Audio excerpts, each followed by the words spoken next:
أعوذ بالله من الشيطان الرجيم. بسم الله الرحمن الرحيم.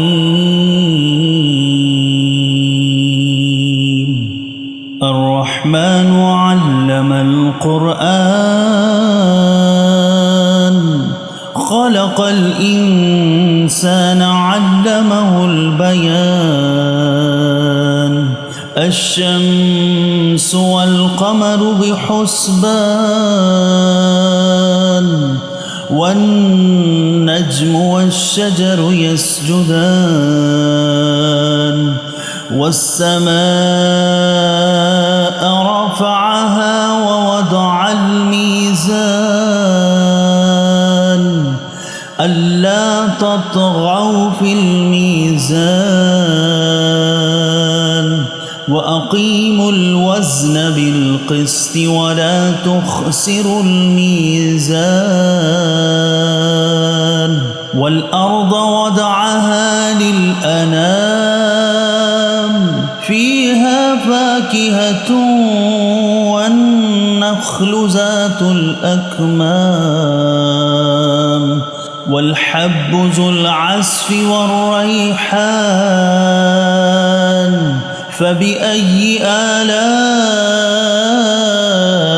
ربكما تكذبان خلق الإنسان من صلصال كالفخار وخلق الجان من مارج من نار فبأي آلاء ربكما تكذبان رب المشرقين ورب المغربين فبأي آلاء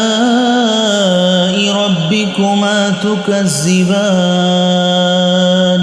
مرج البحرين يلتقيان بينهما برزخ لا يبغيان فبأي آلاء ربكما تكذبان يخرج منهما اللؤلؤ والمرجان فبأي آلاء ربكما تكذبان وله الجوار المنشآت في البحر كالأعلام فبأي آلاء ربكما تكذبان كل من عليها فان ويبقى وجه ربك ذو الجلال والإكرام فبأي آلاء ربكما تكذبان يسأله من في السماوات والأرض كل يوم هو في شأن فبأي آلاء ربكما تكذبان سنفرغ لكم أيها الثقلان فبأي آلاء ربكما تكذبان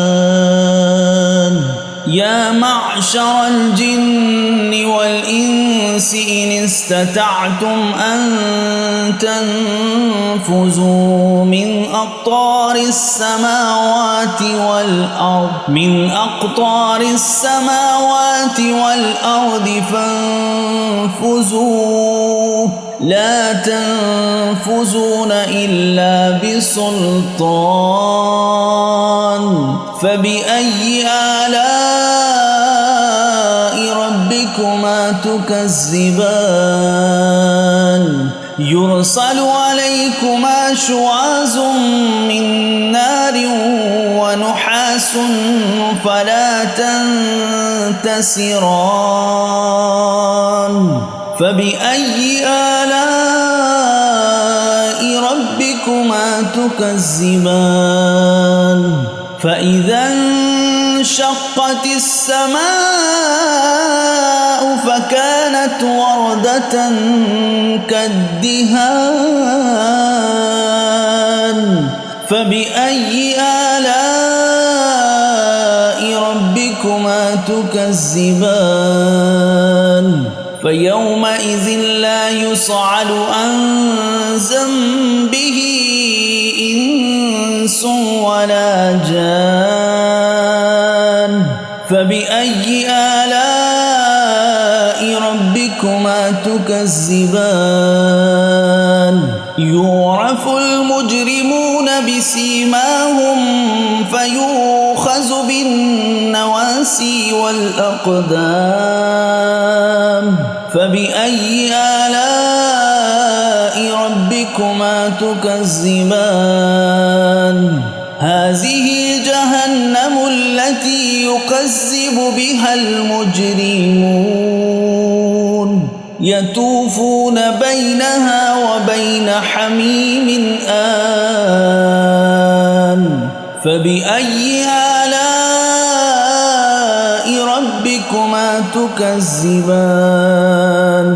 ولمن خاف مقام ربه جنتان فبأي آلاء ربكما تكذبان ذواتا أفنان فبأي آلاء ربكما تكذبان فيهما عينان تجريان فبأي آلاء ربكما تكذبان فيهما من كل فاكهة زوجان فبأي آلاء ربكما تكذبان متكئين على فرش بطائنها من استبرق وجنى الجنتين دان فبأي آلاء ربكما تكذبان فيهن قاصرات الطرف لم يطمثهن إنس قبلهم ولا جان فبأي آلاء ربكما تكذبان كأنهن الياقوت والمرجان فبأي آلاء ربكما تكذبان هل جزاء الإحسان إلا الإحسان فبأي آلاء ربكما تكذبان ومن دونهما جنتان فبأي آلاء ربكما تكذبان مدهامتان فبأي آلاء ربكما تكذبان فيهما عينان نضاختان فبأي آلاء ربكما تكذبان فيهما فاكهة والنخل والرمان فبأي آلاء ربكما تكذبان فيهن خيرات حسان فبأي آلاء ربكما تكذبان حور مقصورات في الخيام فبأي آلاء ربكما تكذبان لم يتمثهن إنس قبلهم ولا جان فبأي آلاء ربكما تكذبان متكئين على رفرف خضر وأبقري حسان فبأي آلاء ربكما تكذبان تبارك اسم ربك ذي الجلال والإكرام